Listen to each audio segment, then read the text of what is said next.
Federal officials have announced charges against several people today in connection with Wednesday's assault on the U.S. Capitol. The announcement comes as the FBI offers a $50,000 reward for information about whoever placed a pipe bomb in the RNC and DNC headquarters in Washington. Officials released this photo of a masked person in a hoodie wearing gloves and carrying a rectangular object. They released a wanted poster asking for the public's help in finding the people seen in photographs and video from Wednesday's riot. To talk more about this, we have senior investigative correspondent Catherine Herridge joining us now from Washington. Hi, Catherine. Thanks for being with us. What did you learn today about new charges and the individuals involved in Wednesday's assault on the Capitol?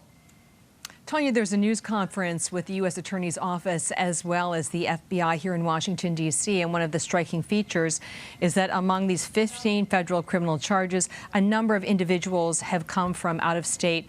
And it's clear that the FBI anticipates effecting arrests well outside the Washington area in the days and weeks to come. Among them, Richard Barnett. He was from Arkansas. He was arrested today. This is the individual who famously sat in the Speaker's office and put his feet on her desk, and then also, it's alleged, stole mail from that office. Also another individual from Alabama, Lonnie Kaufman. This case is particularly interesting because of the type of weapons Kaufman is alleged to have with him. 11 Molotov cocktails filled with gasoline and what was described to reporters as a homemade napalm to maximize the damage once they were used, in addition to 2 firearms and a military assault rifle.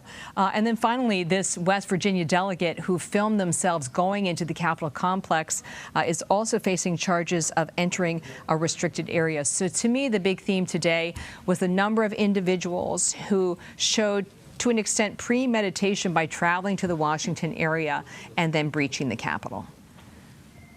And Catherine, 2 pipe bombs were found at the RNC and DNC headquarters in Washington, and now the FBI is offering up to a $50,000 reward for any information about whoever is behind placing those bombs. What is the latest on that part of the investigation?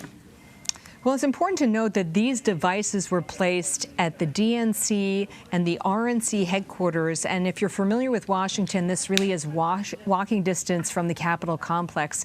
CBS News was first to obtain these images of the pipe bombs. You see them there. They're a little small, but what I know now through my reporting is that they were made from galvanized steel. Galvanized steel is important because it's what's called an anti-personnel device. That means it's designed to create shards and shrapnel to maximize the physical maiming of individuals. And also importantly, they both had timers. I don't know what the timers were set to, but my contacts report that they're investigating whether they were used in concert with the breach to either pull first responders away from the Capitol to facilitate the breach, or to take advantage of these evacuation orders that followed, because they were located at places where they would be targeting individuals from both of the parties. Wow, the level of sophistication, it appears. Now, correct. There was, of course, damage to property in the Capitol complex, but there was also some sensitive information stolen. What can you tell us about that? I think this is one of the most interesting and perhaps leading elements of this investigation, is that when folks got inside, they breached the Capitol. They also went into lawmakers' offices and they took records and then what was described to reporters as electronic files. And the U.S. Attorney's Office said that they are investigating whether there are national security implications to the files that are stolen. I've covered Capitol Hill. I've been in Washington for 2 decades.